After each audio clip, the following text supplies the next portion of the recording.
positif di sekolah kita. Jadi kita akan membudayakan budaya positif ini, yaitu pertama yaitu keyakinan kelas dulu. Nah, sebelum membuat keyakinan kelas, di sini mengapa keyakinan kelas? Mengapa bukan peraturan kelas lagi? Kalau dulu mungkin peraturan, sekarang sudah dirubah menjadi keyakinan kelas. Mengapa seperti itu? Kalau peraturan itu cuma yang mengatur cuma guru tanpa melibatkan kalian. Namun sekarang sudah menjadi keyakinan kelas. Keyakinan kelas ini adalah seperangkat nilai dan prinsip yang disepakati bersama oleh guru dan siswa untuk menciptakan suasana belajar yang positif dan kondusif. Nah, ini bukan sekedar aturan, melainkan kesepakatan bersama yang menjadi pedoman atau perilaku dan interaksi kalian di dalam kelas. Keyakinan ini bersifat universal, di mana bukan di kelas kita saja yang diterapkan, bisa di kelas 1, 2, 3, 4, 5, 6, atau di SMP ataupun di SMA. Itu keyakinan kelas. Nah, mengapa keyakinan kelas itu penting? Nah, pertama keyakinan kelas itu untuk membangun budaya positif. Maksudnya keyakinan kelas ini membantu membentuk budaya positif dalam kelas kita, di mana setiap kalian ini merasa dihargai, aman, dan termotivasi untuk belajar. Kemudian keyakinan kelas ini untuk meningkatkan disiplin diri. Nah, dengan membuat kesepakatan kelas bersama, kalian akan lebih terdorong untuk disiplin dan bertanggung jawab atas tindakan-tindakan yang kalian lakukan. Kemudian memperkuat hubungan, di mana keyakinan kelas ini membuat hubungan antara guru, antara peserta didik atau murid sama murid itu bisa terjalin, komunikasinya bisa terjalin. Kemudian keyakinan kelas ini fokus pada proses belajar. Maksudnya keyakinan ini mengalihkan fokus dari hukuman yang biasanya hukuman menjadi sebuah pembelajaran, di mana siswa lebih termotivasi untuk mencapai potensi yang lebih baik. Terus selanjutnya contoh keyakinan kelas. Nah, nanti kita akan bikin keyakinan kelas kita. Ini contohnya dulu. Misalnya kalau kalian peduli dan empati, berarti keyakinan kelas yang akan dibuat nanti berarti misalnya saling menghargai. Nah, apa lagi? Saling menghargai perbedaan dan membantu teman yang membutuhkan. Kemudian jujur dan amanah, misalnya kita bikin menjaga kejujuran dalam segala hal. Nah, dan bertanggung jawab atas tugas yang diberikan. Itu contoh keyakinan kelas. Kemudian aktif dan kreatif, di mana kalian berpartisipasi aktif. Keyakinan ini bukan dibuat oleh guru saja, tetapi oleh kita semua, dan kita sepakati sama-sama. Nah, jadi nanti mana yang mau menyampaikan ide-idenya silakan. Nanti kita sepakati apakah sesuai tidak dengan kesepakatan atau keyakinan di kelas kita. Kemudian bertanggung jawab. Misalnya yang piket harus menjaga kebersihan kita di kelas. Yang piket harus sesuai dengan jadwalnya. Atau seluruh peserta didik harus menjaga kebersihan kelas dan lingkungan sekitar, serta bisa datang tepat waktu. Itu kesepakatan kita. Kemudian saling menghormati, di mana kalian harus saling menghormati saat proses pembelajaran, saling mendengar pendapat dari teman kita, tidak mengganggu saat teman yang sedang berbicara atau menyampaikan idenya. Kemudian juga kita harus menghargai pendapat atau ide dari teman. Nah, di sini kalau nanti kita akan membuat keyakinan kelas, semuanya akan memberikan ide-idenya masing-masing. Jadi kalian harus berpartisipasi aktif dalam merumuskan keyakinan kelas berdasarkan diskusi kita nanti. Bisa? Bisa. Kemudian kalian harus buat pernyataan yang positif. Hindari pernyataan yang bernada negatif atau larangan. Jadi fokus pada tingkah laku yang kita harapkan. Bagaimana yang kita harapkan? Bagaimana kita kita menjaga lingkungan kita menjadi bersih, misalnya bagaimana kita menjaga agar pembelajaran kita bisa kondusif, tidak ribut, tidak ada yang mencontek. Bagaimana? Jadikan pernyataan menjadi pernyataan yang positif. Ada lagi visualisasi. Nanti kita akan buat sebuah poster, gunakan gambar-gambar yang menarik setelah kita menentukan kesepakatan kelas kita nanti. Nanti kita akan tempel di dinding kita. Nah, selanjutnya setelah kita bikin keyakinan kelas nanti, kita akan melakukan evaluasi secara berkala. Di mana melakukan secara berkala ini untuk melihat apakah keyakinan kelas kita tadi itu masih relevan atau efektif untuk kita gunakan. Bisa? Bisa. Nah, di sini contoh keyakinan kelas bisa kita lihat. Ini misalnya ada masuk tepat waktu, mendengar penjelasan guru, saling membantu, mengingatkan teman yang melakukan kesalahan, bicara dengan sopan dan baik, menjaga kelas tetap rapi dan bersih. Bisa bikin kesempatan kelas? Bisa. Kalau bisa, ibu akan bagikan kertasnya nih. Kalian bikin, kalian tulis di sini. Cukup 1. Nanti kita akan lihat. Bagikan yang di belakangnya.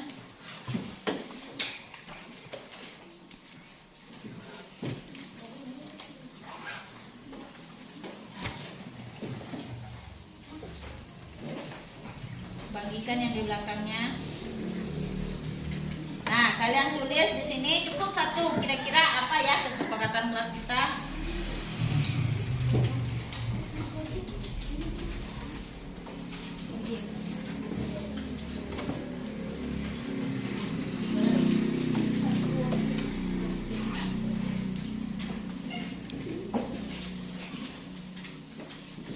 Silakan ditulis.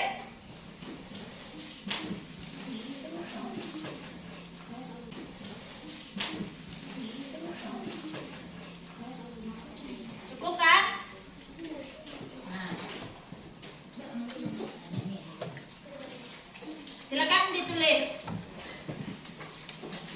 Ada yang belum dapat? Siapa yang belum dapat? Sudah dapat semuanya? Nah, silakan ditulis. Nanti kita akan tempel.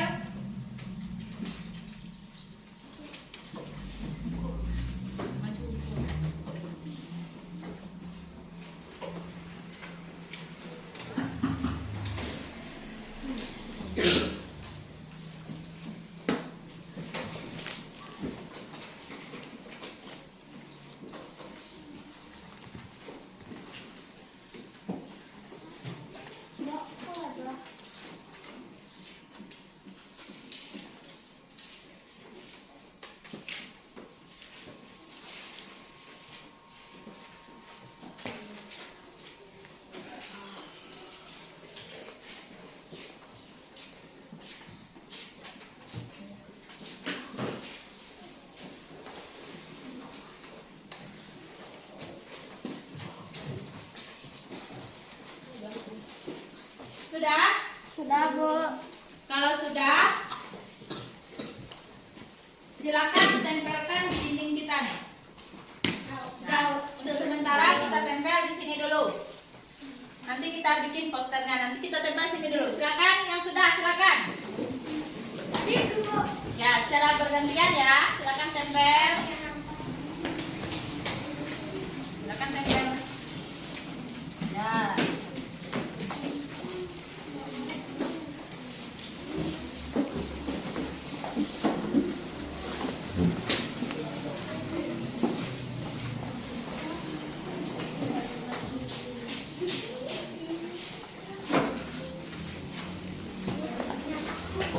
Yang sudah silakan ke tempat duduknya. Antri ya.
baik guru ataupun peserta didik semuanya. Nah, perhatikan untuk yang pertama. Di sini saling menghormati dalam ucapan dan perilaku. Sepakat atau tidak? Sepakat. Kemudian menghargai pendapat teman. Sepakat atau tidak? Sepakat. Nah, biasakan senyum, sopan, santun, sapa. Sepakat tidak? Sepakat. Terus jujur dan disiplin dalam belajar. Sepakat tidak? Sepakat. Nah, kemudian ada lagi mengerjakan tugas kelas bersama-sama. Sepakat atau tidak? Sepakat. Menjaga kebersihan kelas. Sepakat atau tidak? Sepakat. Nah, terus masuk ke kelas tepat waktu dan tidak terlambat. Sepakat atau tidak? Sepakat. Saling menolong dan dalam kesulitan maupun kebahagiaan. Sepakat atau tidak? Sepakat. Saling menjaga keamanan kelas. Sepakat atau tidak? Sepakat. Jadi berdasarkan dari yang kita buat di sini, inilah kesepakatan kelas kita. Nah, jadi untuk kedepannya kita ini berdasarkan apa? Bahwa kita yakini inilah kesepakatan kita yang kita buat bersama agar proses pembelajaran kita terlaksana dengan baik. Sudah bisa bikin kesepakatan kelas kita? Sudah. Nanti Ibu akan evaluasi lagi secara berkala. Mungkin itu untuk kesepakatan kelas kita hari ini. Kita akan melanjutkan lagi pada proses pembelajaran kita berikutnya ya. Ya. Untuk kesepakatan kelas kita hari ini sudah selesai. Silakan buka bukunya lagi.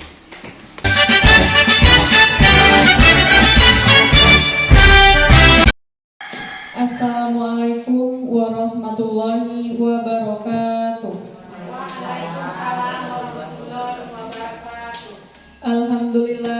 Alhamdulillahirabbil alamin. Assalatu wassalamu ala asrofil anbiya'i wal mursalin wa ala alihi wa ashabihi rasulillahi ajma'in. Yang terhormat Ibu Kepala Sekolah SD 139/3 Lempemudi. Yang terhormat Bapak Ibu para majelis guru SD 139/3 Lempemudi. Selanjutnya, pertama-tama marilah kita panjatkan puji syukur atas kehadiran Allah Subhanahu wa taala yang telah melimpahkan rahmat kepada kita semua.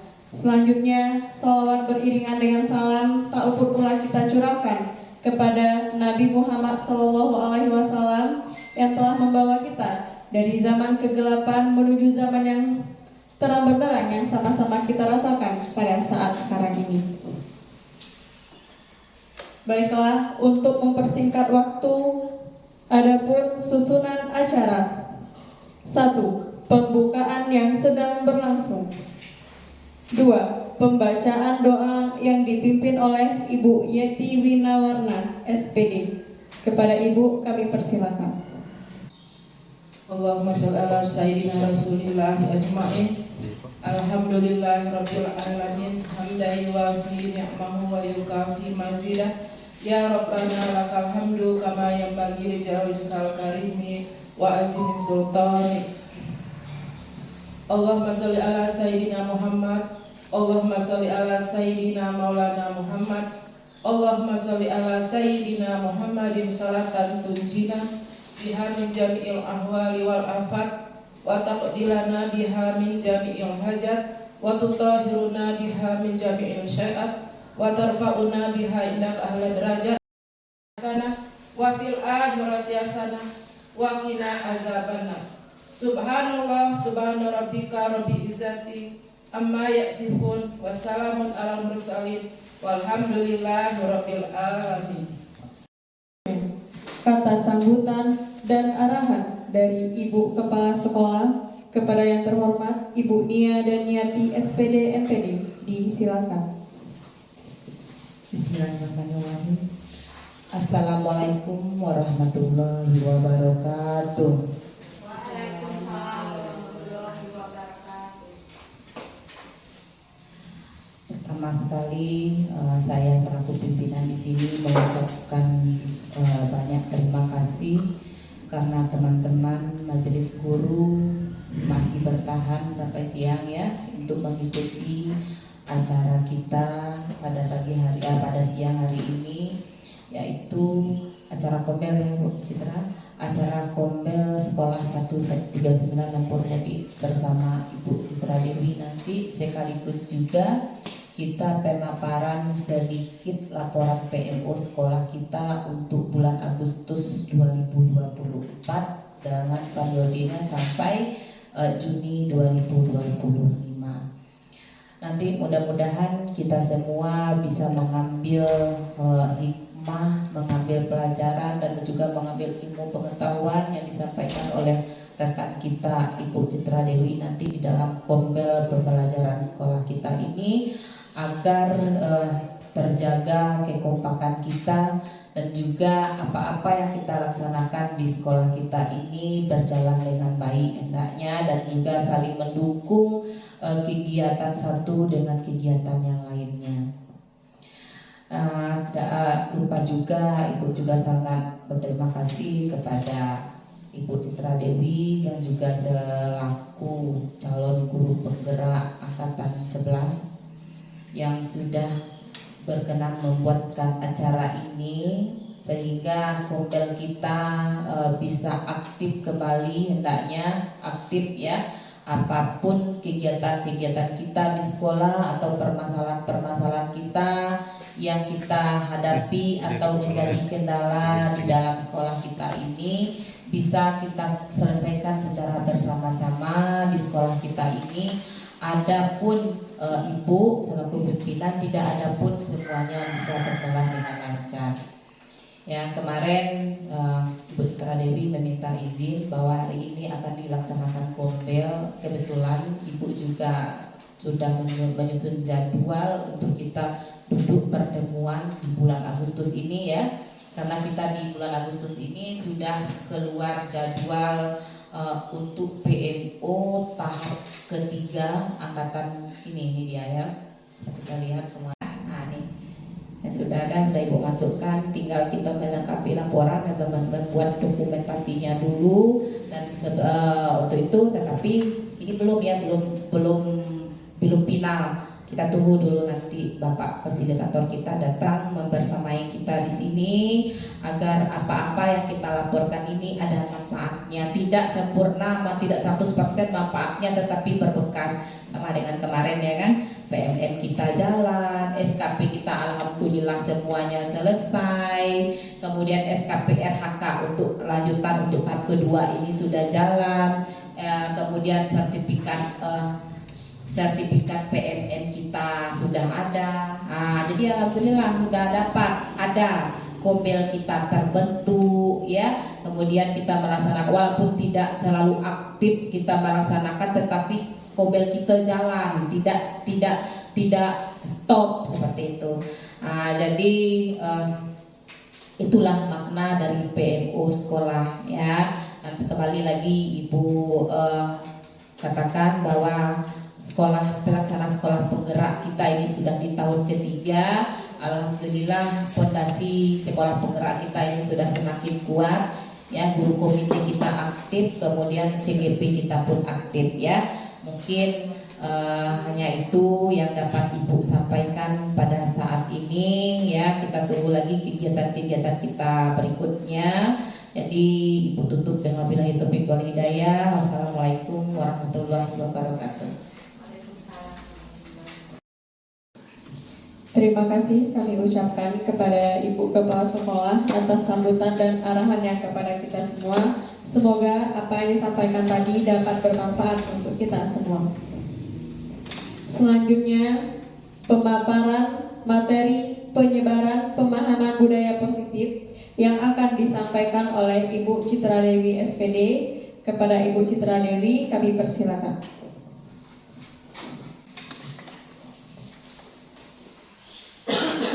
Bismillahirrahmanirrahim.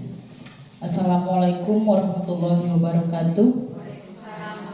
Yang saya hormati Ibu Kepala SD Negeri 139 per 3 Lumpur Mudik, Selanjutnya yang sangat saya banggakan para rekan guru SD Negeri 139 Pertiga Lumpur Mudi.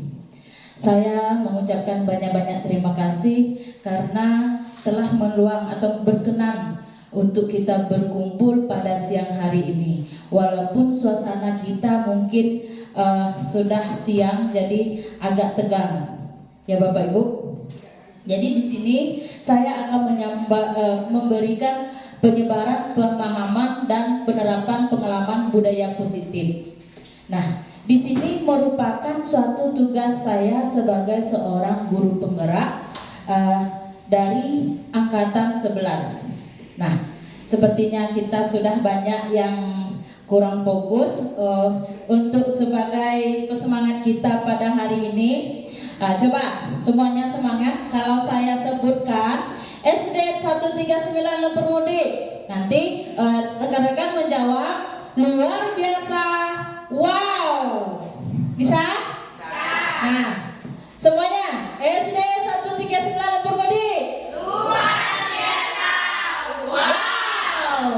Nah, sekarang agar kita untuk lebih bersemangat lagi, coba berhadapan dengan teman atau rekan kita di sampingnya. Nah, kita akan kasih waktu untuk senyum selama 30 detik. Tolong Bu Rahma, stopwatchnya. Ya, silakan. Supaya kegiatan kita lebih bersemangat. Nah, silakan untuk berhadapan dengan teman sebangkunya. Perhatikan teman sebangkunya. Siap Bu Rahma? Siap. Nah, kita mulai, silakan untuk senyum selama 30 detik. Silakan perhatikan teman di depannya. Perhatikan teman di depannya.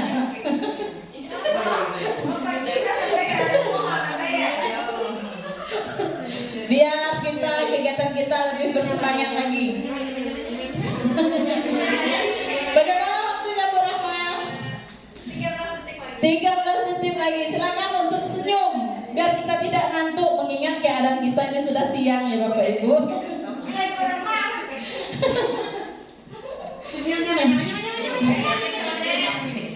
Nah, terima kasih untuk semuanya. Baik, kita akan lanjut lagi mengenai kegiatan kita hari ini. Namun sebelum ke materi intinya, di sini kita akan membuat dulu kesepakatan di mana ini merupakan suatu tindakan di mana kita membuat situasi kegiatan atau diseminasi kita ini lebih aman atau lebih kondusif. Nah, di sini saya akan bagikan, tolong Bu Rahma bagikan.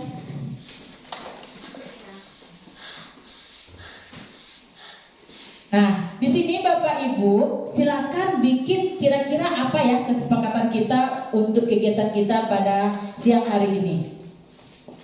Atau jangan kesepakatan kita cari hal-hal yang positif. Ditulis. Nanti kita akan tempelkan di dinding kita di depan nih. Sebelum kita ke materi kita.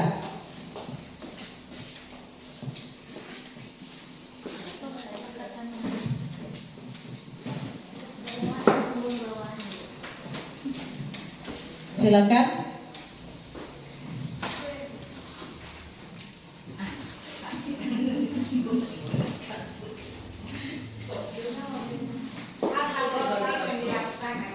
Ya, kira-kira kesepakatan kita hari ini supaya kegiatan kita berjalan dengan lancar. Kira-kira apa ya kesepakatan kita terlebih dahulu?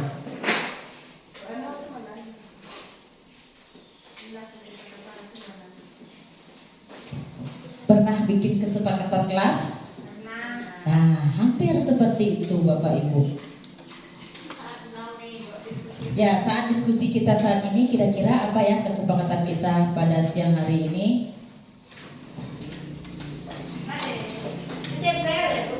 Ya, mana yang sudah silakan ditempel ke papan tulis kita di depan.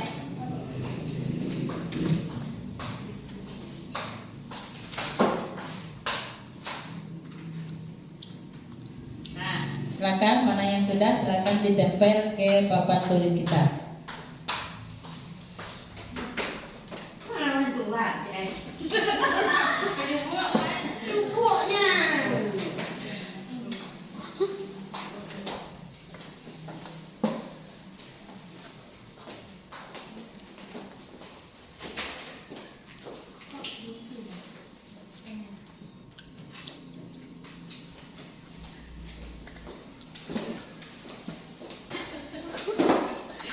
Kira-kira apa ya kesepakatan kita agar kegiatan kita pada hari ini atau pada siang hari ini berjalan dengan lancar?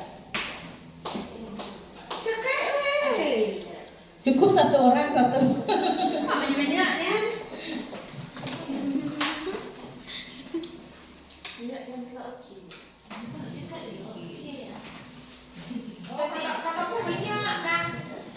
Cukup satu.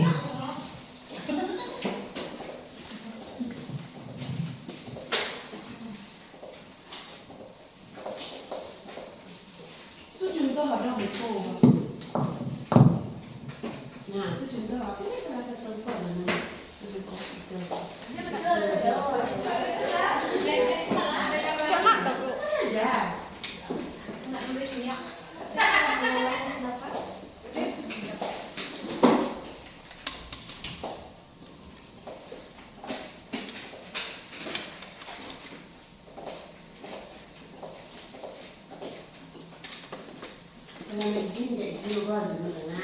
Sudah? Baik, mungkin cukup ini saja. Kita baca dulu ya Bapak Ibu. Kita sesuaikan apakah kira-kira sepakat atau tidak nanti. Nah, pertama, menjaga kerjasama yang baik dalam kombel. Sepakat atau tidak? Sepakat. Berarti ini sudah sepakat kita? Sepakat. Untuk selanjutnya, mengungkapkan pendapat dengan sopan. Sepakat? Sepakat. Kemudian saat diskusi berlangsung tidak ada yang keluar masuk ruangan. Sepakat. Kemudian kalau bertanya tunjuk tangan dulu dan ucapkan salam dalam perkenalan nama. Sepakat? Sepakat. Kemudian hal-hal positif lagi, berbuat baik. Sepakat? Bekerja sama dengan baik sesama guru dan warga sekolah lainnya. Sepakat. Kemudian harus tersenyum meskipun mengantuk. Sepakat? Sepakat. Terus mendengarkan dengan serius. Sepakat? Sepakat. Diskusi yang akan berkenan, mendengarkan pemaparan dengan baik. Sepakat? Sepakat. Untuk yang terakhirnya, diskusi yang menyenangkan. Sepakat. Nah, ini merupakan kesepakatan kita bersama, bukan sepihak.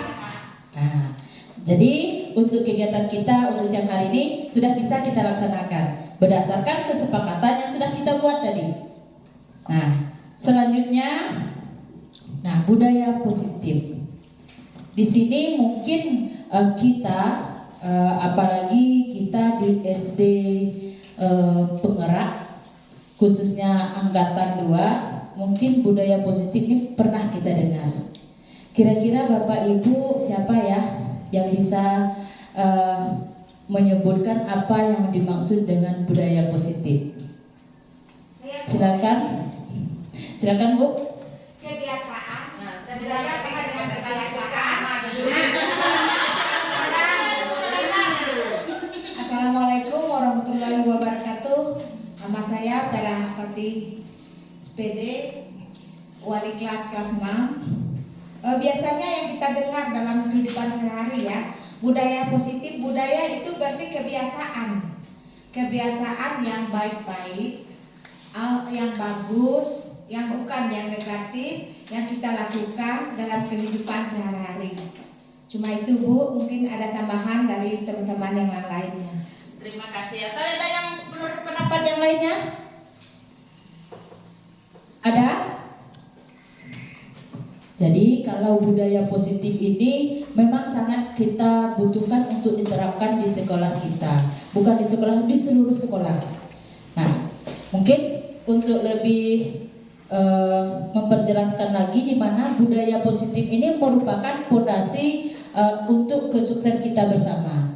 Di mana budaya positif ini adalah suasana atau lingkungan yang dicirikan oleh nilai-nilai positif, sikap optimisme, saling menghargai, dan dukungan yang kuat. Nah, dalam konteks organisasi, sekolah atau komunitas, budaya positif ini menciptakan atmosfer yang kondusif untuk pertumbuhan, inovasi, dan keberhasilan bersama.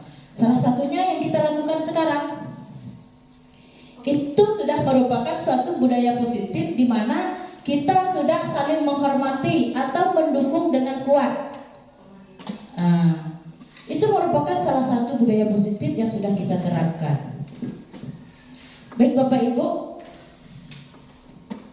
untuk mempersingkat waktu, kita langsung saja pada inti konsep yang akan saya paparkan, yaitu di sini mengenai pertama perubahan paradigma, selanjutnya disiplin positif, kemudian nilai-nilai kebajikan, selanjutnya kebutuhan dasar manusia, terus motivasi perilaku manusia, posisi kontrol, keyakinan kelas, dan segitiga restitusi. Baik Bapak Ibu, mungkin berdasarkan dari beberapa yang saya tampil di depan ini, mungkin Bapak Ibu pernah mendengarnya. Disiplin positif mendengarnya di PMM. Ya, disiplin positif di PMM, Keyakinan kelas di PMM. di PMM. Terus selanjutnya, Segitiga restitusi di PMM juga. ya. Berarti kita di sini kita sudah bisa mengembangkan diri karena kita, apalagi di sini kurikulum Merdeka itu sudah difasilitasi oleh pemerintah. Kita bisa menggali potensi kita sendiri melalui PMM. Bukan harus ada seperti kegiatan seperti ini sebagai penunjang. Nah, jadi kita bekerja sama bagaimana kita mengembangkan diri itu bukan dari dorongan orang lain. Jadi kita sudah mengembangkan diri kita berdasarkan dari diri kita sendiri atau dari instinktifnya. Baik Bapak Ibu, selanjutnya. Nah, pembelajaran dengan paradigma baru. Kira-kira ada yang bisa menjelaskan atau apa yang dimaksud dengan paradigma baru, pembelajaran dengan paradigma baru? Bisa kita sesuai dengan kesepakatan kelas kita tadi?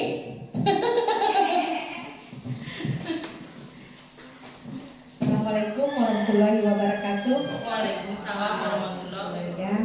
Ya, saya Ibu Peratati, yang mana pembelajaran dengan paradigma baru yaitu menekankan pada pengembangan keterampilan abad ke-21 seperti keterampilan berpikir kritis, kreativitas, kolaborasi, komunikasi, pembacaan masalah, dan literasi digital yang berpusat pada peserta didik. Terima kasih. Itu sangat luar biasa sekali sehingga kita bisa membuka pengetahuan kita tentang pembelajaran dengan paradigma baru. Di sana Ibu juga menyampaikan bahwa kita harus berpusat pada peserta didik. Kira-kira ada dua kegiatan pembelajaran kita di kelas, yaitu pertama berpusat kepada peserta didik dan kedua adalah berpusat pada guru. Kira-kira Bapak Ibu sudah menerapkan yang mana? Berpusat pada peserta didik. Nah, disinilah yang dikatakan kita harus berpusat kepada peserta didik, di mana peserta didik ini harus aktif dalam kegiatan pembelajaran kita. Jadi untuk selanjutnya, pembelajaran dengan paradigma baru ini merupakan pembelajaran yang dirancang berdasarkan prinsip pembelajaran diferensiasi, sehingga peserta didik belajar sesuai dengan kebutuhannya, berdasarkan tahap-tahap perkembangan sesuai dengan teori psikologi modern untuk mewujudkan profil pelajar Pancasila. Mungkin kita di sekolah penggerak ini juga tidak terlalu asing yang namanya profil pelajar Pancasila, di mana kita bertujuan untuk mendidik peserta didik kita, untuk menjadikan peserta didik kita menjadi sosok yang sesuai dengan profil pelajar Pancasila.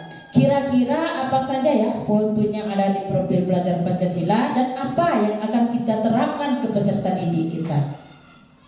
Mungkin dari profil pelajar kita, pelajar Pancasila yang pertama yaitu beriman dan bertakwa kepada Tuhan Yang Maha Esa dan berakhlak mulia. Kira-kira apa ya yang akan kita terapkan ke peserta didik kita? Kita akan membuat mereka seperti apa?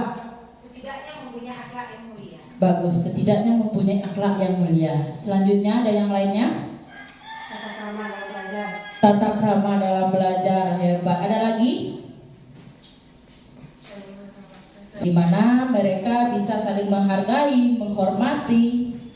Nah, adapun selanjutnya yaitu kedua yaitu mandiri. Ya, kebinekaan global juga boleh.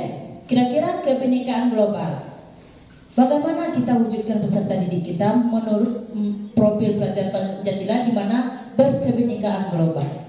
Meskipun mereka berbeda berasal dari keluarga yang berbeda, ada yang kaya, miskin, ada yang sepintar dan kurang pintar, tetapi mereka bersatu sama-sama siswi SD Negeri 1 9. Hebat sekali Ibu. Ada yang lainnya? Tepuk tangan untuk rekan kita dulu.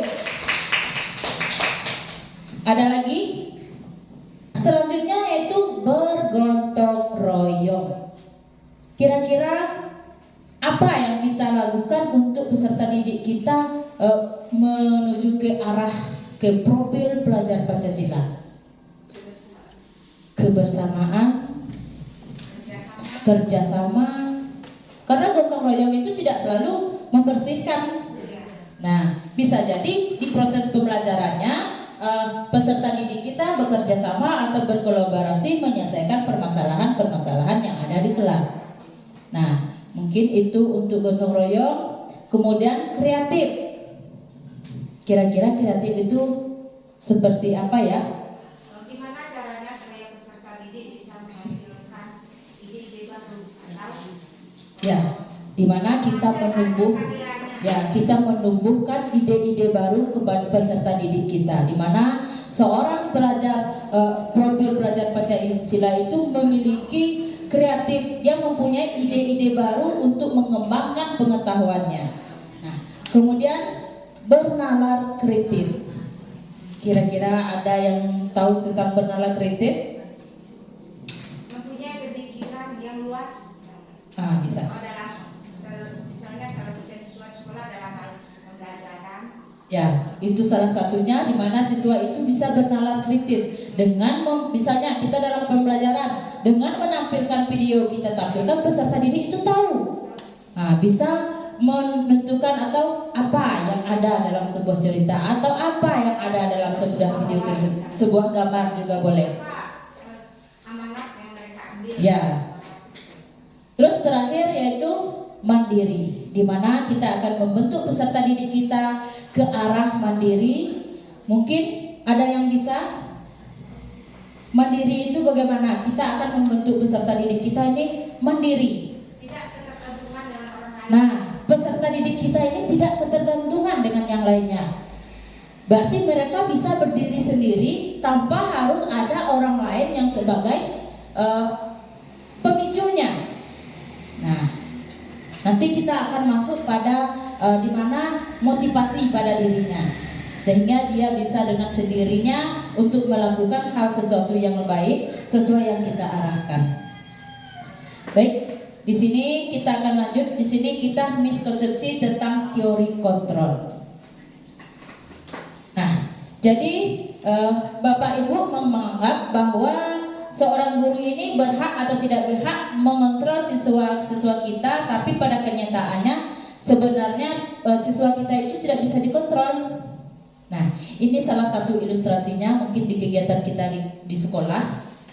Biasanya kita terpaut dengan aturan-aturan yang ada, di mana kita beranggapan bahwa aturan yang kita buat itu bisa membuat peserta didik kita untuk lebih baik lagi. Nah, ilustrasinya seperti ini, di mana semua penguatan positif efektif dan bermanfaat itu menurut kita. Kemudian lagi bahwa ilusinya bahwa kritik dan membuat rasa bersalah mampu menguatkan karakter. Dan ilustrasi selanjutnya bahwa orang dewasa berhak memaksa. Nah, di Di sini adalah miskonsepsi tentang teori kontrol. Nah, coba kita lanjutkan untuk mengubah paradigma stimulus respon kita yang selama ini ke pendekatan teori kontrol. Mungkin untuk yang pertama, dulunya kita masih menggunakan stimulus respon, di mana kita beranggapan bahwa realitas atau kebutuhan kita ini sama, atau kebutuhan peserta didik kita itu sama. Namun kita harus mengarah ke teori kontrol, yaitu pada realitanya itu kebutuhan kita ini berbeda. Begitu juga dengan peserta didik. Nah, jadi kita harus berpikir, kita harus memiliki mindset atau pola pikir bahwa setiap orang itu kebutuhannya tidak sama. Setiap orang itu berbeda-beda kebutuhannya. Jadi setiap siswa pun walaupun kebutuhannya itu yang kita anggap sama, kadang dia berbeda. Nah, untuk selanjutnya yaitu yang kedua, semua orang pada stimulus respon kita beranggapan bahwa semua orang melihat hal yang sama. Berbeda dengan teori kontrol, kita harus mengarah ke teori kontrol bahwa ini setiap orang itu memiliki gambaran yang berbeda. Nah, kembali lagi kita yang pertama tadi, karena kebutuhan kita pasti berbeda, maka gambarannya juga berbeda. Gambaran itu seperti apa keinginan harapannya ke depan, seperti apa pasti akan berbeda, tidak akan sama. Keinginan peserta didik kita juga seperti itu. Kita punya harapan kita masing-masing, punya keinginan kita masing-masing. Kemudian yang ketiga, kita mencoba mengubah orang lain berpandangan sama dengan kita. Namun menurut teori kontrol, kita semua berperilaku memiliki tujuan.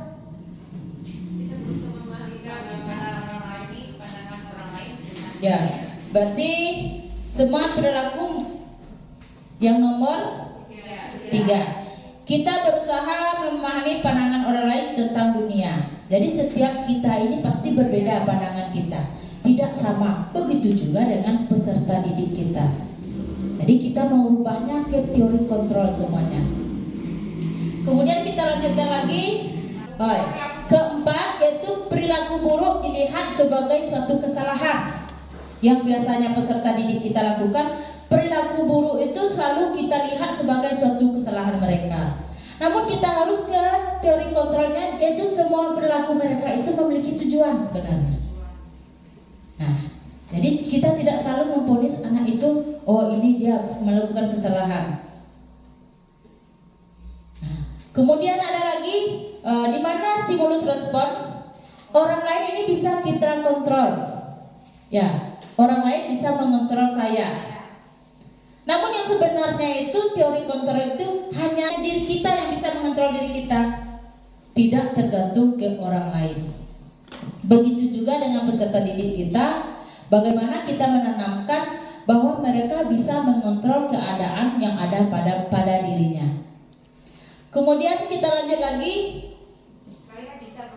saya bisa mengontrol orang lain. Kita selalu beranggapan bahwa kita bisa mengontrol peserta didik kita. Namun padahal teori kontrolnya itu Anda tidak bisa mengontrol orang lain. Jadi tidak bisa kita mengontrol peserta didik, kita memvonis langsung kembali ke permasalahannya. Kemudian pemaksaan ada pada saat bujukan gagal. Nah, pemaksaan pada saat bujukan gagal ini menurut stimulus respon ini. Kemudian kalau teori kontrol itu kolaborasi dan konsensus menciptakan pilihan-pilihan baru. Di mana ini di permasalahan peserta didik ini kita selalu memaksa atau bujukan agar mereka bisa berbuat baik misalnya. Padahal itu merupakan kita harus berkolaborasi dulu, kita tanya dulu peserta didik kita nanti. Tidak langsung kita memujuk dengan hal-hal tersebut. Kemudian yang terakhir yaitu model berpikir menang kalah. seperti kita menghukum peserta didik kita yang berbuat salah, kita selalu beranggapan bahwa kita menang. Bahkan peserta didik kita merasa dia kalah karena dengan kesalahan-kesalahan mereka. Padahal yang sebenarnya teori kontrol itu kita harus berpikir menang-menang. Bagaimana berpikir menang-menang? Kita harus mencari solusi bersama-sama mengenai kesalahannya. Bukan kita menyalahkan langsung bahwa kita sebagai yang benar, peserta didik kita ini merupakan suatu kesalahan yang dia buat. Baik, kita akan lanjut kepada budaya positif. Nah, mungkin untuk budaya positif ini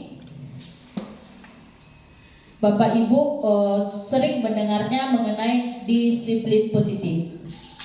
Budaya positif yang kedua itu disiplin positif. Kira-kira ada yang mau menyampaikan mengenai disiplin positif ini apa ya? Mungkin sering kita dengarkan. Harus disiplin. Nah, kira-kira apa ya disiplin positif? Ya, silakan. Assalamualaikum warahmatullahi wabarakatuh. Nama saya Sinta Deli. Mengenai paparan tadi, mengenai disiplin positif. Di sini saya beri pengertian, disiplin positif adalah sebuah tindakan yang dilakukan dengan penuh kesadaran dan tanggung jawab sebagai bentuk menghormati diri sendiri dan orang lain di sekitarnya. Begitu, Bu. Sekian, terima kasih. Hebat sekali, Bu. Itu sudah membuka wawasan kita mengenai disiplin positif. Di mana disiplin positif ini merupakan suatu cara penerapan disiplin yang mengajarkan anak bertanggung jawab dan menumbuhkan kesadaran diri berdasarkan nilai-nilai kebajikan. Nah, jadi ini yang kita katakan disiplin positif, di mana suatu cara penerapan disiplin yang mengajarkan anak bertanggung jawab dan menumbuhkan kesadaran diri mereka berdasarkan nilai-nilai kebajikan yang ada. Kemudian disiplin positif ini lebih ke arah disiplin diri yang dapat mengontrol diri dalam melakukan segala tindakan. Kemudian disiplin diri ini dapat membuat murid memahami dan menyadari berdasarkan motivasi internal, bukan akibat paksaan, pujian ataupun hukuman. Jadi kita akan buat mereka berdisiplin itu bukan berdasarkan dari paksaan yang sudah kita lakukan, seperti yang sering kita buat aturan-aturan yang ada. Kemudian di sini bukan mereka melakukan suatu kegiatan itu bukan ingin dipuji, bukan ingin mau mendapat pujian, ataupun takut akan hukuman. Seandainya mereka tidak melakukan ini, berarti akan dihukum. Bukan seperti itu. Baik, mengingat keadaan kita sudah sore, kita ice breaking dulu ya Bapak Ibu, supaya kita lebih semangat. Silakan berdiri terlebih dahulu. Nah, kita akan ikuti, kita akan nyanyi naik-naik ke puncak gunung.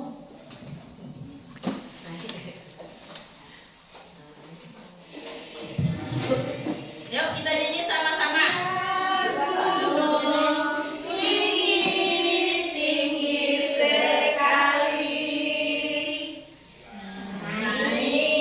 naik ke puncak gunung tinggi sekali.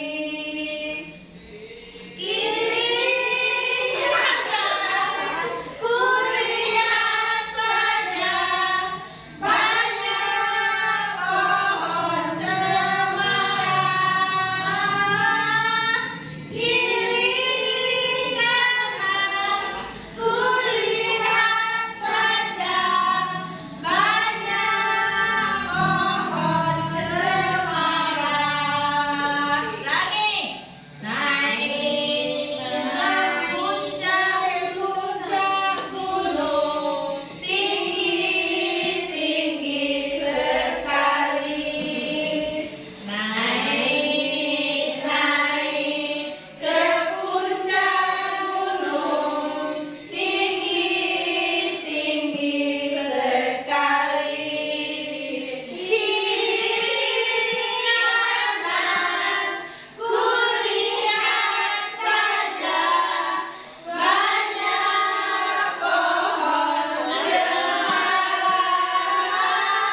Bisa kita lanjutkan lagi? Ini masih mengenai disiplin positif, di mana disiplin berdasarkan dari kata disiplina yang artinya belajar.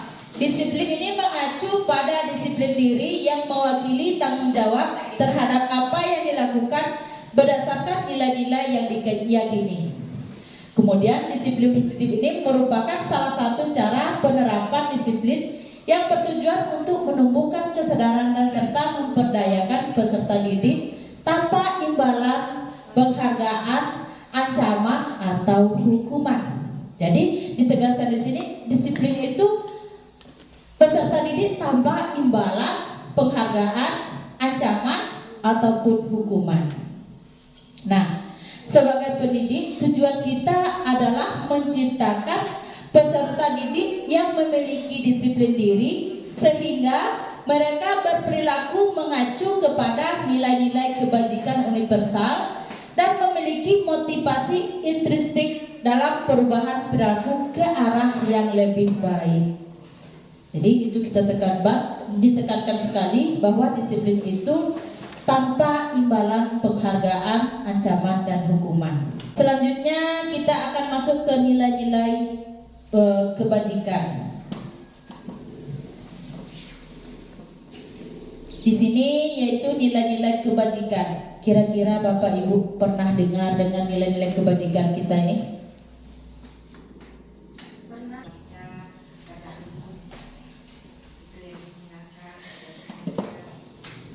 Nilai kebajikan ini ya yang Ibu sampaikan bagus, itu yang baik-baik.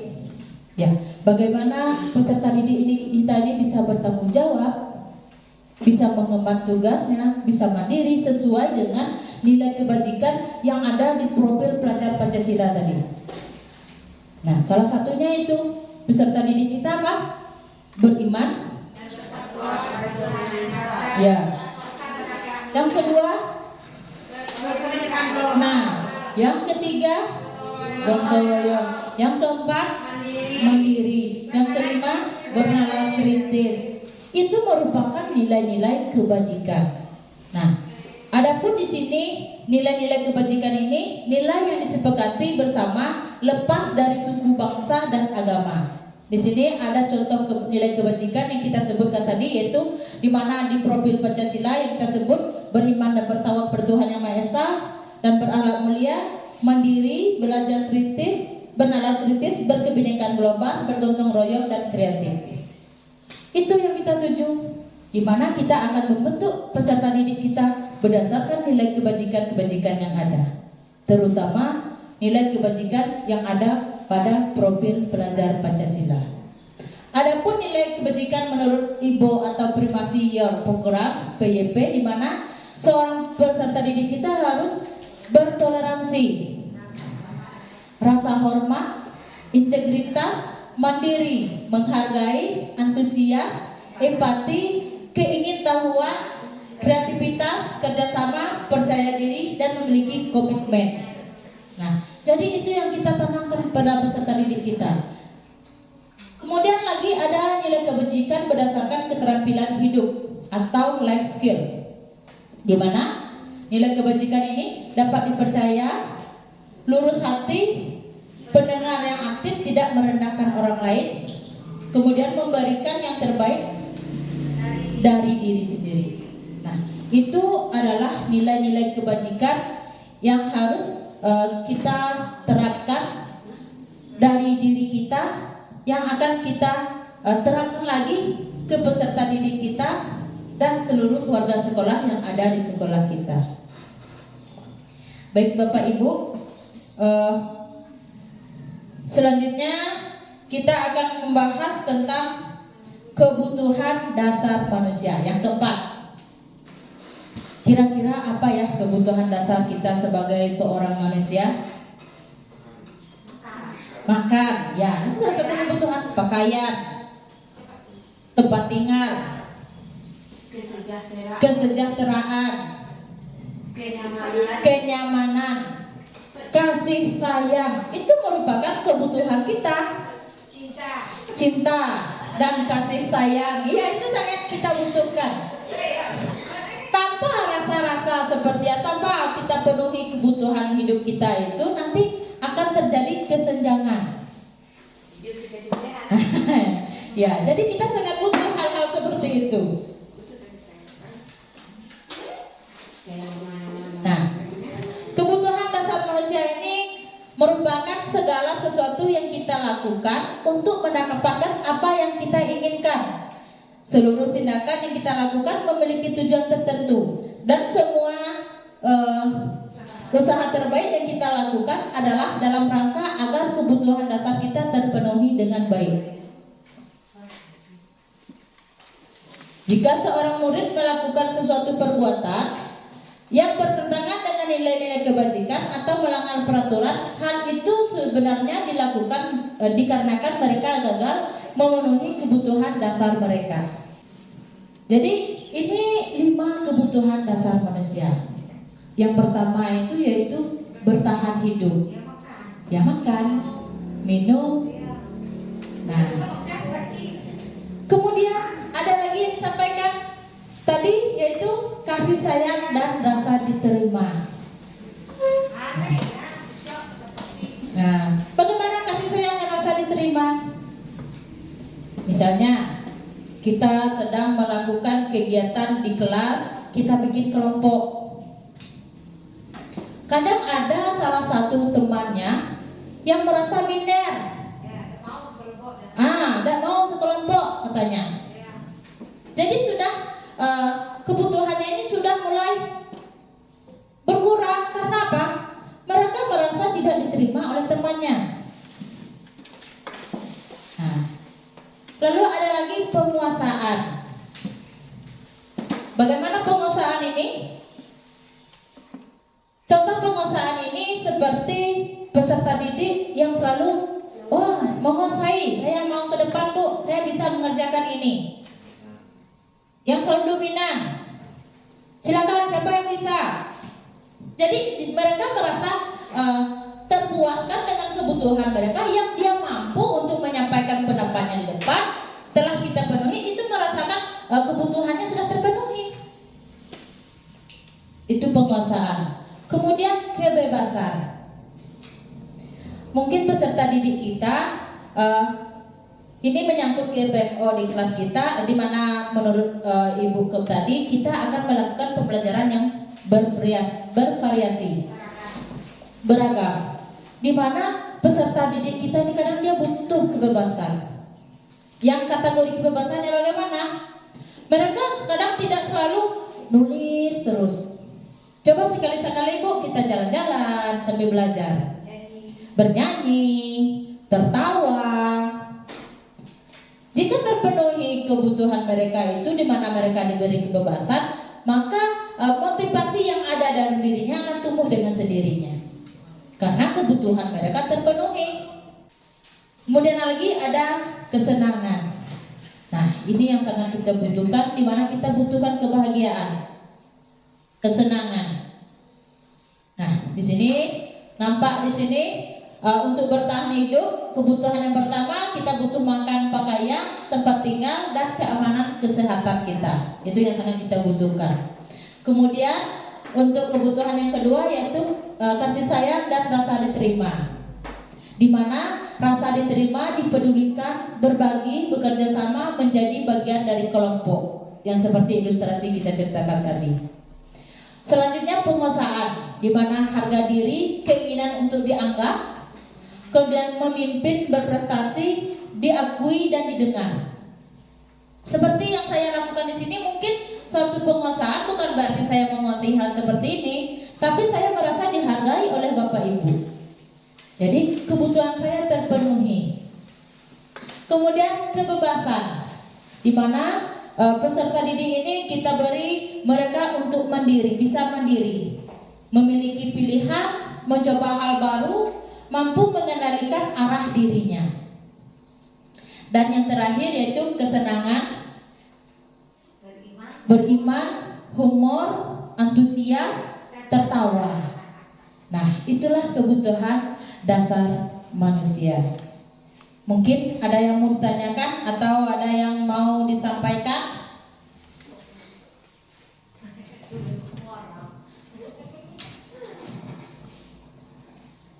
Jadi pada dasarnya ini kebutuhan kita ini sangat penting untuk kita ketahui sendiri, sehingga kita dapat menentukan apa atau merefleksi diri kita apa saja kebutuhan yang kita rasa.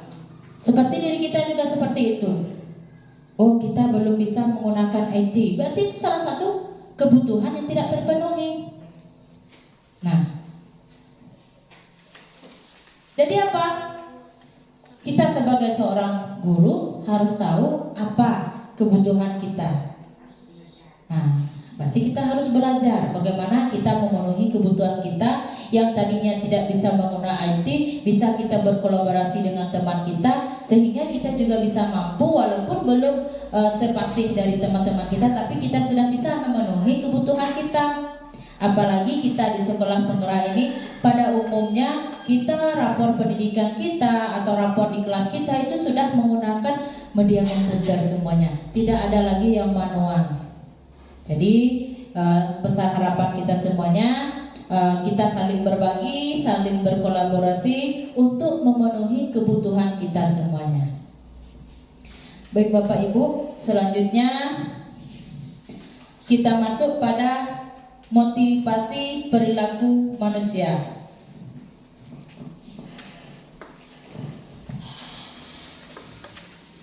Kira-kira ada yang mau disampaikan atau ada yang mau sebelum saya memaparkan mengenai motivasi perilaku manusia ini, apa yang memotivasi setiap kegiatan kita? Contohnya di sini, mungkin Bapak Ibu di sini mengapa saya bisa bertahan sampai siang hari ini? Kira-kira apa yang memotivasi Bapak Ibu untuk bisa bertahan sehingga kita sudah memasuki jam siang kita nih? Keinginan ingin tahu. Keinginan ingin tahu. Berarti motivasi ini dari dalam diri kita atau dari rekan-rekan? Oh, harus seperti ini ya Bapak Ibu. Dari dalam diri kita. Itu salah satu motivasi yang ada dalam diri kita. Kita harus bangun dulu motivasi yang ada dalam diri kita. Nah, di sini motivasi perilaku manusia, di mana pertama untuk menghindari tidak kenyamanan atau hukuman. Apakah kita di sini diberi motivasi yang tidak ikut ini diberi hukuman? Tidak. Yang ikut di sini akan diberi apresiasi atau diberi sebuah reward? Tidak. Nah, kemudian untuk mendapatkan imbalan atau penghargaan dari orang lain. Jadi kita tidak melakukan kegiatan ini, kita tidak berharap seperti itu. Jadi kita di sini motivasi yang ada dalam kegiatan kita ini yaitu motivasi intrinsik, di mana untuk menjadi orang yang mereka inginkan dan menghargai diri sendiri dengan nilai-nilai yang mereka percaya. Di mana saya percaya bahwa kegiatan ini akan menumbuhkan perkembangan saya mengenai pengetahuan saya, khususnya pada disiplin dunia pendidikan. Itu sudah menunjukkan bahwa kita sudah memotivasi diri kita dari dalam diri kita, yaitu motivasi intrinsik. Nah, mungkin contohnya kita menggunakan helm. Coba Bapak Ibu, kalau kita menggunakan helm itu apakah kita takut pada Bapak polisi atau apa? Nah, agar keselamatan diri kita. Bukan kita takut pada aturan yang ada, takut pada Pak polisi, takut melanggar rambu-rambu lalu lintas. Tidak. Namun di sini kita apa? Kita meyakini bahwa dengan menggunakan helm ini keselamatan kita terjaga. Jadi itu sudah menumbuhkan motivasi intrinsik yang ada dalam diri kita, bukan motivasi ekstrinsik yang berasal dari luar. Kemudian masih ingatkah kita waktu COVID-19 kemarin, kita meyakini kita sering menggunakan apa? Masker. Itu berdasarkan kita menggunakan masker itu apakah dari dalam diri kita atau ada peraturan-peraturan yang menentukan? Pasti itu dalam diri kita, memotivasi kita menggunakan masker agar keselamatan, kesehatan. Tidak ada yang mendorong kita wajib menggunakan masker dengan hal-hal seperti ini. Tidak. Itu sudah menumbuhkan motivasi dalam diri kita. Begitu juga dengan peserta didik kita, bagaimana kita menumbuhkan motivasi dalam dirinya. Seperti masih ada peserta didik kita yang tidak taat pada biasanya kita aturan, bagaimana kita menumbuhkan, budayakan, membiasakan peserta didik kita selalu menggunakan seragam sekolah, misalnya seragam lengkap sekolah, bukan berdasarkan dia takut aturan, tetapi bagaimana memotivasi dirinya. Oh, ternyata menggunakan seragam ini akan membuat saya lebih rapi, lebih ganteng. Nah, jadi itu akan tumbuh berdasarkan motivasi dalam diri mereka, bukan mereka takut akan nanti kalau tidak pakai ini, tidak pakai ikat pinggang, mereka akan dihukum, disuruh pulang, diambil. Nah, tidak seperti itu. Baik Bapak Ibu, mengingat keadaan kita semakin siap. Nah, di sini dapat kita lihat ada hukuman, konsekuensi, dan restitusi.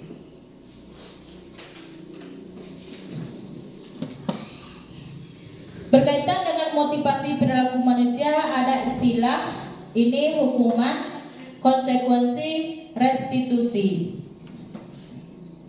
Mungkin kalau hukuman ataupun konsekuensi ini tidak asing lagi bagi kita, ya Bapak Ibu.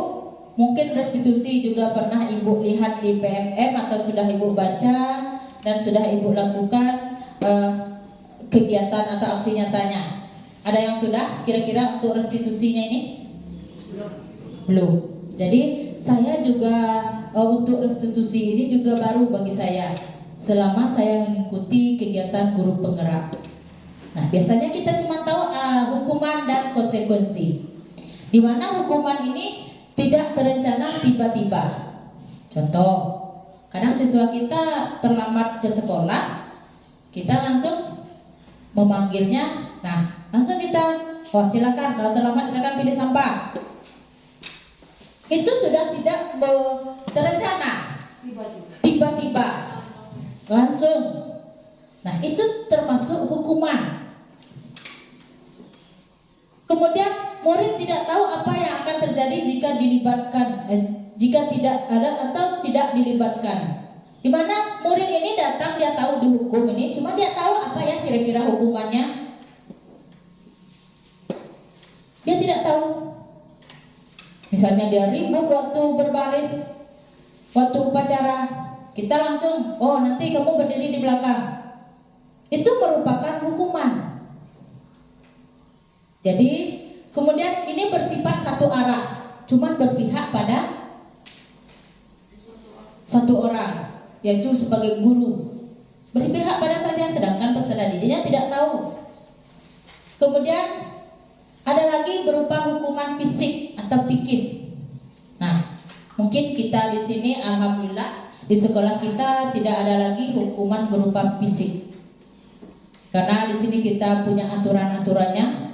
Kita sangat menjunjung tinggi aturan tersebut. Jangan sampai ada peserta didik kita yang mendapat hukuman fisik. Kalau dulu-dulunya mungkin zaman-zaman dulu, mungkin saya kecil juga masih mendapat cubit-cubitan, ya, senggol-senggolan, namun pakai rol, itu sudah merupakan hukuman fisik. Nah, kemudian ada lagi psikis. Kira-kira ada pernah atau yang mau bercerita tentang hukuman psikis ini? Psikis berarti di sini hati dari perkataan. Begitu juga dengan hukuman perkataan. Jangan sampai kita melukai hati peserta didik kita. Maka mereka akan selalu ingat Apalagi, oh kamu bodoh, kamu pemalas. Dia akan ingat. Bahkan kita akan mereka merasa bersalah. Nah, itu sudah yang kita lakukan dahulunya. Mungkin kita akan melakukan perubahan lagi. Kemudian di sini ada konsekuensinya. Nah, di sini konsekuensinya terencana, disepakati sesuai peraturan. Masih ada aturannya. Walaupun sudah terencana dan disepakati, tetapi sesuai peraturan, peserta didik nanti dapat sanksi juga. Kan kembali ke hukuman juga nanti. Kemudian murid tetap dibuat tidak nyaman karena masih ada hukuman di dalamnya itu, walaupun penyebutannya konsekuensi. Kemudian sikap guru selalu memonitor murid. Berarti kita masih memonitor murid bukan dari dalam diri mereka. Bisa jadi mereka ini kalau di depan kita mereka tidak melakukan hal buruk karena belum ada motivasi dalam diri mereka atau motivasi intrinstiknya tadi. Bisa jadi tanpa kita mereka akan mengulangi kesalahan yang mereka lakukan. Misalnya peserta didik kita masih ada yang malas nulis, mungkin dengan guru wali kelasnya mereka rajin. Nah, namun misalnya ada guru pengganti yang masuk. Nah, timbullah apakah motivasi itu dari dalam diri mereka ataukah dari luar, atau motivasi dari luar, di mana kan mereka takut dengan wali kelasnya. Nah, di sini kita berperan sekali bagaimana kita menumbuhkan motivasi peserta didik kita. Kemudian yang terakhir itu adalah restitusi. Nah, di sini proses menciptakan kondisi bagi murid untuk memperbaiki kesalahan mereka. Nah, kita tidak selalu langsung menyalahkan mereka atau langsung memberi hukuman, namun kita harus menciptakan kondisi ini bagaimana mereka untuk memperbaiki kesalahan mereka yang ada. Kemudian proses kolaboratif yang mengajarkan murid untuk mencari solusinya sendiri. Kita tanya berdasarkan kesalahannya.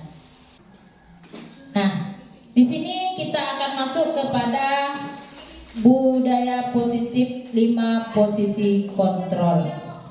Bisa kita lanjutkan nih? Lanjut. Kita lanjut pada posisi kontrol guru. Nah, kira-kira Bapak Ibu berada di posisi kontrol yang mana nih? Paling atas penghukum. Membuat peserta didik merasa bersalah. Bagaimana kita membuat peserta didik ini sebagai teman, sebagai pemantau dan manajer. Kira-kira kita masih di posisi mana nih? Masih penghukum. Kalau kita buat dia teman terus dia tidak menghormati. Nah, ini ya, ini yang kita akan lakukan perubahan yang ada dalam diri kita. Nah, ya, jadi kita lihat sebenarnya memang untuk ke arah yang manajer ini memang lebih sulit, tapi itu yang akan kita lakukan. Jadi kita akan berubah. Jangan kita menanti kehukuman terus. Kita akan mengubah. Nah, di sini ada sebuah kasus di mana murid tidak memakai atribut lengkap saat upacara. Nah, penghukum ini di mana seorang guru ini memberi suatu hukuman kepada peserta didiknya, misalnya hormat kepada bendera selama 1 jam. Nah, atau berdiri di depan. Itu adalah posisi seorang guru yang penghukum. Tapi pada umumnya sedang ada. Nah, jadi kita akan merubah yang dulunya sebagai seorang penghukum, kita berangsur-angsur nih. Memang sangat sulit, namun kita akan berusaha bersama-sama bagaimana kita akan menuju ke yang lebih baik.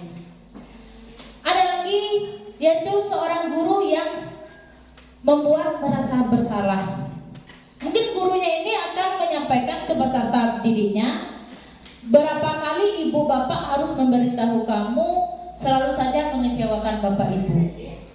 Nah, itu merupakan suatu posisi kontrol di mana guru tersebut membuat peserta didik merasa bersalah. Nah, kemudian ada lagi guru sebagai teman, di mana guru menyampaikan, ayo dong ikut aturan sekolah, tolong bapak ibu sekali ini ya sudah tidak apa-apa lagi, dan kali jangan sampai berbuat seperti ini lagi ya.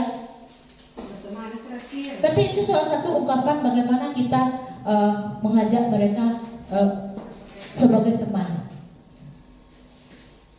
Kemudian ada lagi seorang guru yang sebagai pemantau.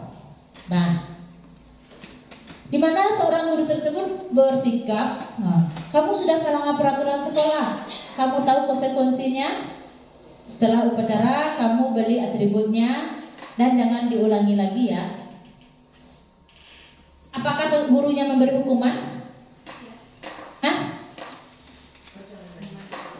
Nah, jadi dia memantau, berarti ada kekurangannya.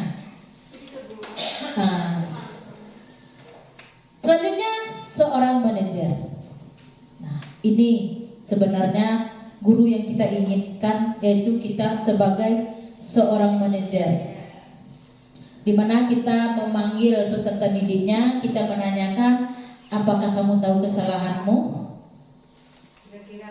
Nah, kira-kira bagaimana kamu memperbaiki kesalahannya?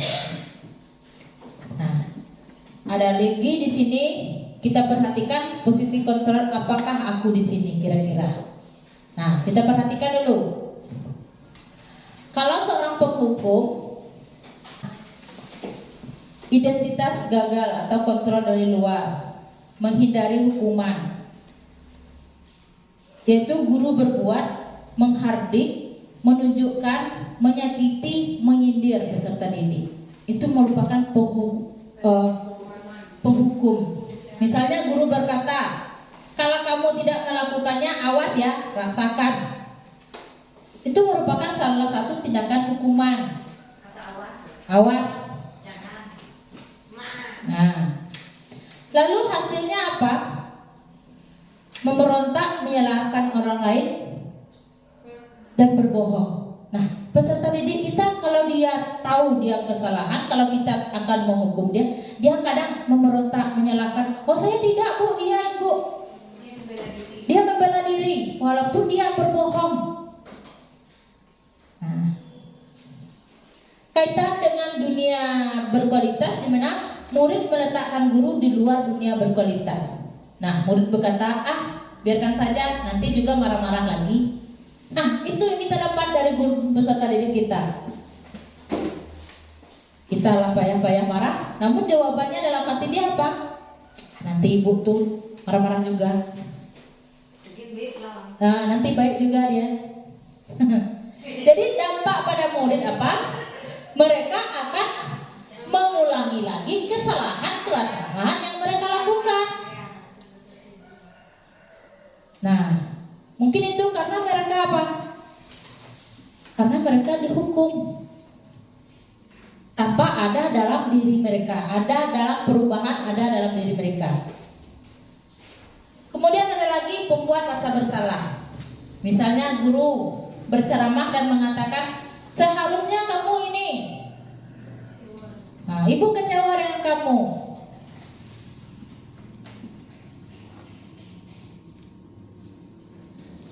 Kamu harus sudah tahu, ibu lelah sekali. Ibu stres dengan kesalahan kalian. Nah, hasilnya apa? Mereka akan menyembunyikan atau menjangkal serta berbohong.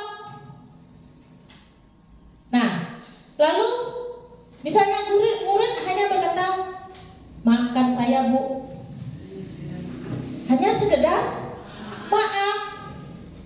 Namun dalam diri mereka, mereka akan merasa rendah diri karena kita buat mereka bersalah. Di sini identitas yang berhasil atau sukses. Nah, itu ada pada mengharapkan imbalan atau tergantung pada orang lain, yaitu teman. Nah, guru membuat alasan-alasan untuk muridnya. Misalnya guru berkata, ayolah lakukan demi ibu. Masa kamu tidak mau? Ingat tidak ibu pernah bantu kamu? Ingat tidak ibu pernah ngajar kamu? Ingat tidak ibu pernah mendidik kamu?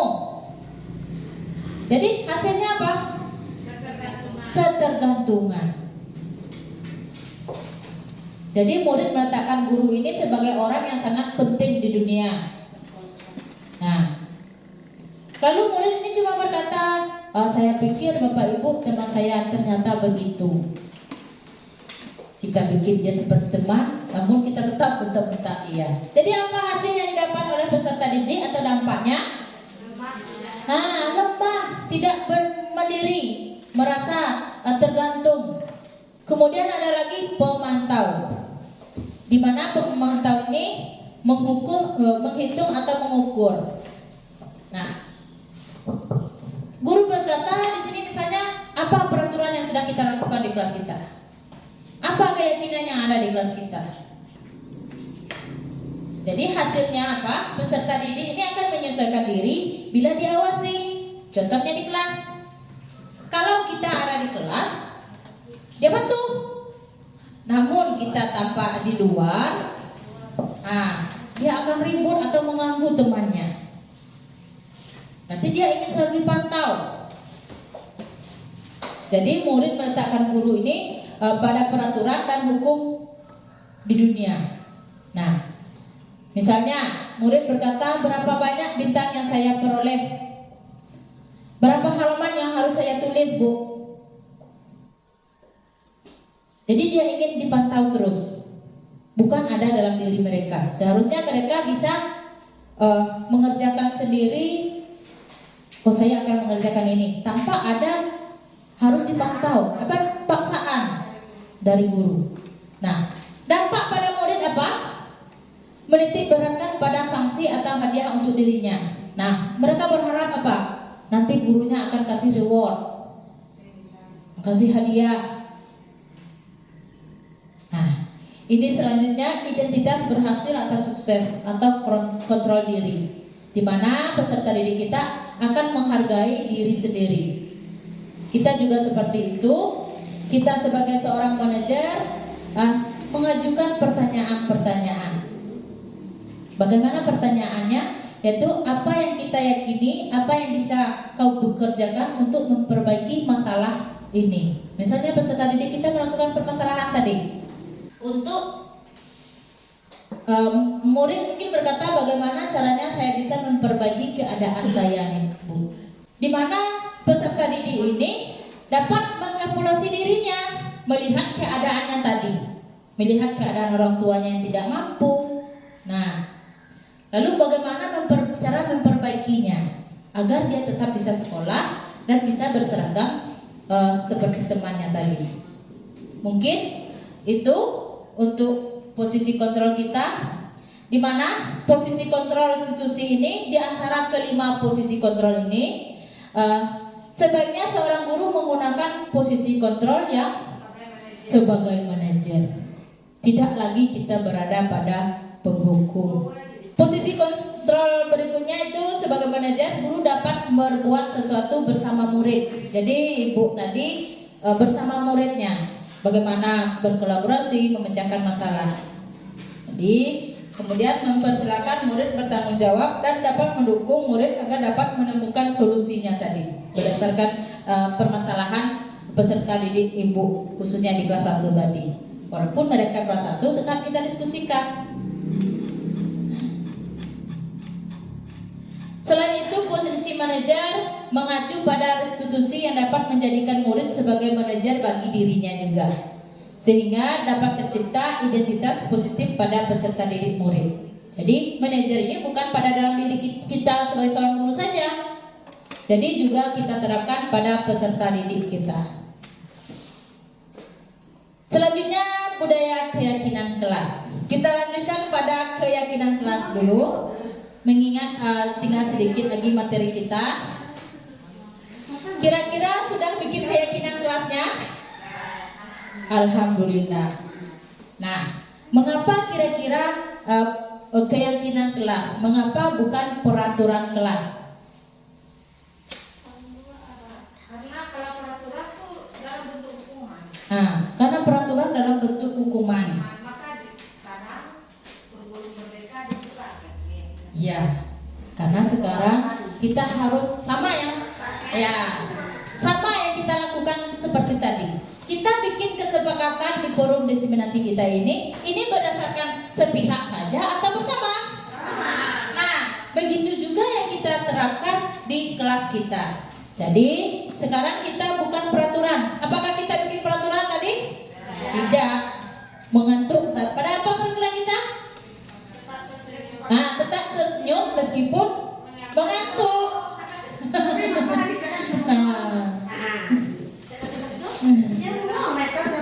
Ya.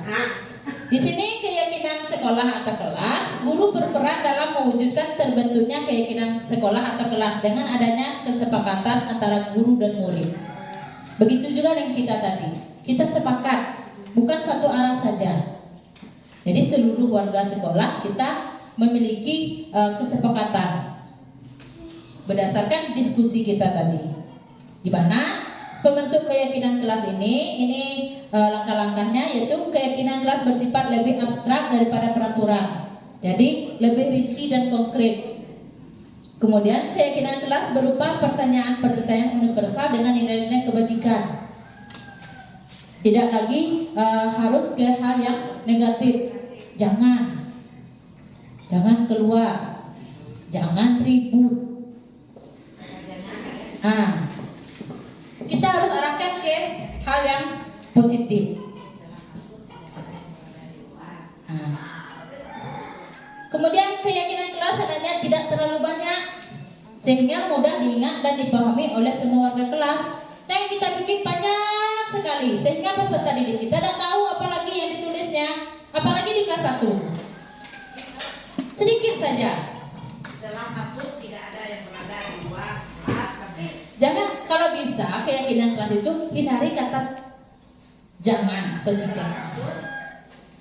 Kita buat suasana menjadi kondusif misalnya. Masuk tepat waktu misalnya. Nah. Kemudian kita lanjutkan lagi. Keyakinan kelas sebaiknya suatu dapat diterapkan di lingkungan tersebut. Berarti berdasarkan lingkungan yang ada di kelas kita. Nah, kemudian semua warga kelas hendaknya ikut berkontribusi dalam pembuatan keyakinan kelas lewat kegiatan curah pendapat. Nah, diskusi yang kita lakukan seperti hal yang kita lakukan tadi. Nah, mungkin itu bisa kita terapkan di kelas kita. Kemudian bersedia meninjau kembali keyakinan kelas dari waktu ke waktu. Bisa kita tinjau lagi berdasarkan keadaan. Oh, ternyata ini sudah baik. Bisa kita lihat lagi. Bisa kita tingkatkan lagi. Nah, mungkin itu untuk keyakinan kelas. Ini salah satu contoh dari keyakinan kelas. Misalnya di sini saya menggunakan kelas 5. Kami guru dan peserta didik di kelas 5 SD 139/3 Lepur Mudik meyakini pertama, masuk kelas tepat waktu. Kemudian mendengarkan penjelasan guru. Selanjutnya mengingatkan teman yang melakukan kesalahan. Kemudian bicara yang sopan dan baik. Dan terakhir menjaga kelas tetap bersih dan rapi. Ini sudah disepakati berdasarkan dari bagaimana kita melakukannya di kelas kita masing-masing. Mungkin bisa diterapkan di kelas kita masing-masing. Begitu. Nah, untuk yang terakhir yaitu segitiga restitusi.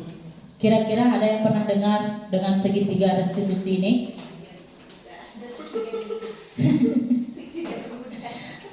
Kira-kira ada yang ya, mungkin baru ya Bapak Ibu. untuk segitiga restitusi ini. Baik, di sini ada tahapan dalam segitiga restitusi, di mana dalam kita melakukan menghadapi permasalahan pada peserta didik, kita akan menstabilkan identitas terlebih dulu. Kemudian memvalidasi tindakan yang salah dan menanyakan keyakinan kelasnya. Nah, coba kita perhatikan satu-satu dulu. Bagaimana kita menstabilkan identitas? Misalnya peserta didik kita berbuat satu kesalahan. Nah, di sini menstabilkan identitas dilakukan berdasarkan prinsip bahwa membuat kesalahan adalah bagian daripada proses pembelajaran yang nantinya akan menggeser identitas gagal ke arah identitas yang berhasil tadi. Nah, contohnya kita berempat membuat salah itu wajar, nak. Nanti kita akan cari solusinya sama-sama. Mungkin guru saya pun sebagai seorang guru pernah membuat kesalahan. Kemudian tidak ada manusia yang sempurna. Ibu juga pernah melakukan itu. Mungkin itu ungkapan untuk kita menstabilkan identitas pada peserta didik kita yang memiliki kesalahan. Kemudian ibu tidak mau mencari siapa yang salah, tapi ibu ingin mencari solusi dari permasalahan ini. Nah, itu ungkapan kita kepada peserta didik kita kalau kita menstabilkan identitas atau melakukan kegiatan restitusi. Kemudian kamu berhak merasa begitu. Nah, mungkin itu untuk menstabilkan identitas. Selanjutnya validasi tindakan yang salah. Di mana validasi tindakan yang salah ini dilakukan berdasarkan prinsip bahwa setiap perilaku berupaya memenuhi suatu kebutuhan tertentu, sehingga guru atau orang tua akan bergeser dari pemberian stimulus respon menjadi proaktif serta akan lebih mengenali dan mengakui kebutuhan murid atau anak. Seperti ini ungkapan kita kepada peserta didik kita. Kamu pasti punya alasan mengapa melakukan hal ini ya, nak? Nah, di situ salah satu memvalidasi tindakan yang salah. Kemudian boleh kita ungkapkan, padahal kamu bisa melakukan yang lebih dari ini ya. Nah, kamu patut bangga karena telah melindungi sesuatu yang penting buatmu. Mungkin kamu melakukannya karena mempertahankan sesuatu yang penting bagimu. Selanjutnya, menanyakan keyakinan. Ya, menanyakan keyakinannya. Di mana kita menanyakan keyakinan yang dilakukan dengan pembelajaran pertanyaan bermakna kepada murid atau anak untuk memunculkan motivasi secara intrinsik sehingga mampu mengaitkan keyakinan dengan tindakan yang salah. Apa keyakinan kelas kita? Kita menanyakan kepada peserta didik kita. Kemudian nilai-nilai apa yang telah disepakati bersama. Dan selanjutnya, seperti apa gambaran sebuah kelas ideal menurut kamu? Kamu ingin menjadi orang seperti apa ya, nak? Nah, itulah yang kita lakukan berdasarkan segitiga restitusi. Untuk yang terakhir, semua guru yang baik harus memiliki kemampuan dalam mewujudkan budaya positif di sekolah kita. Jadi budaya positif tersebut dapat dijalankan dengan menerapkan konsep-konsep paradigma perubahan paradigma tadi, disiplin positif, nilai-nilai kebajikan, kebutuhan dasar manusia, motivasi perilaku manusia, posisi kontrol, keyakinan kelas, dan segitiga restitusi. Assalamualaikum warahmatullahi wabarakatuh. Saya Ibu Berhartati mewakili dari teman-teman untuk memberikan refleksi ataupun kesimpulan dari apa yang dipaparkan oleh Ibu Citra Dewi SPD, calon guru penggerak angkatan 11 ya, dari SD 139 Lempur Mudik. Dari semuanya ini mungkin teman-teman juga dapat ilmu ya, dari kami yang tidak tahu menjadi tahu, yang tidak bisa menjadi bisa, yang tidak mengerti menjadi mengerti. Ya kan Ibu-ibu?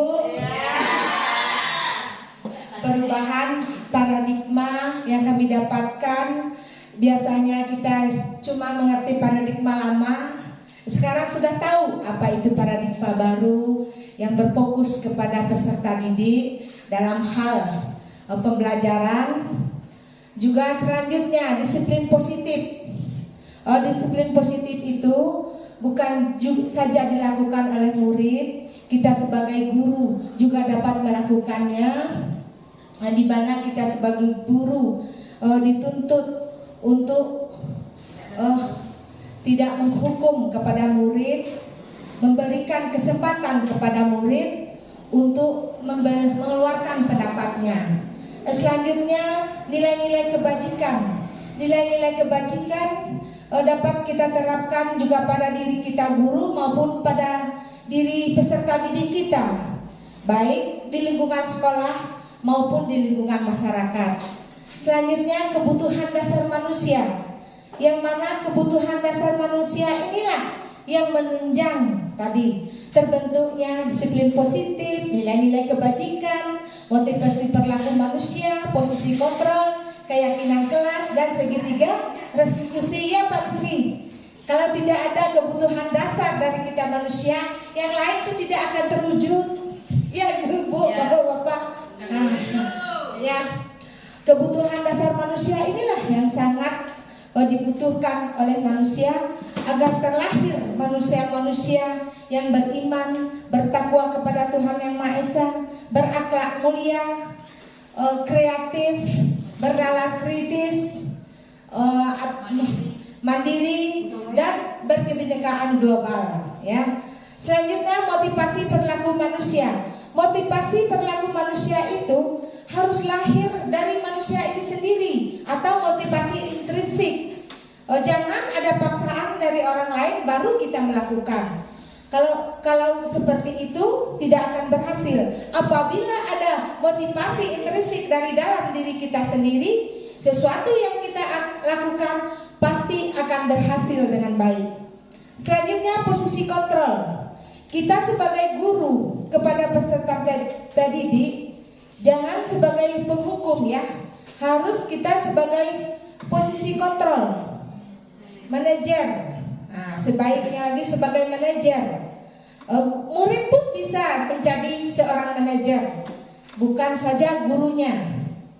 Selanjutnya dalam membuat keyakinan kelas. Kita membuat keyakinan kelas, tidak ada lagi seperti dulu membuat peraturan kelas. Sekarang sudah berubah menjadi keyakinan kelas. Yang mana dalam pembuatan keyakinan kelas itu kita sebagai guru harus berkolaborasi dengan peserta didik sebelum membuat keyakinan kelas tersebut. Selanjutnya segitiga restitusi. Kita tidak boleh lagi menghukum peserta didik. Kalau peserta didik melakukan kesalahan, kita harus menanyakan mengapa mereka melakukan kesalahan tersebut dengan memberikan beberapa pertanyaan dan dengan memberikan solusi dari kesalahan yang mereka lakukan dengan cara menstabilitaskan identitas segitiga tersebut, validasi tindakan yang salah, dan menanyakan keyakinan kelas. Hanya inilah yang dapat saya sampaikan. Semoga apa yang diberikan oleh Ibu Citra Dewi SPD kepada kami semua bermanfaat. Terima kasih kami ucapkan kepada Ibu Citra Dewi SPD karena telah melakukan kelompok belajar kepada kami para guru-guru. Kami sudahi dengan wassalamualaikum warahmatullahi wabarakatuh.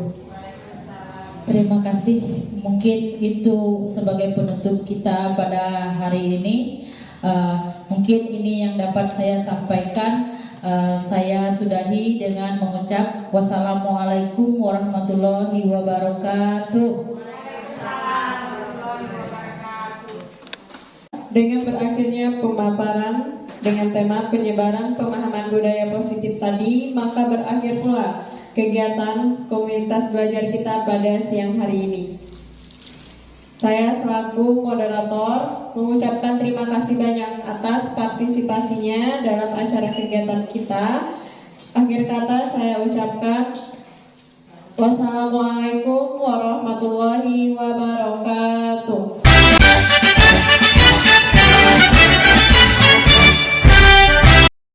Assalamualaikum warahmatullahi wabarakatuh. Saya Niada Nyati, SPD NPD, Kepala Sekolah SD 139 Purmudi, menanggapi kegiatan Pombel kami pada siang hari ini tentang budaya positif untuk guru. Sangat bermanfaat sekali. Mudah-mudahan dengan adanya kegiatan seperti ini, budaya positif di sekolah kami bisa berjalan dengan lancar dan bisa dilaksanakan oleh semua guru. Terima kasih. Assalamualaikum warahmatullahi wabarakatuh.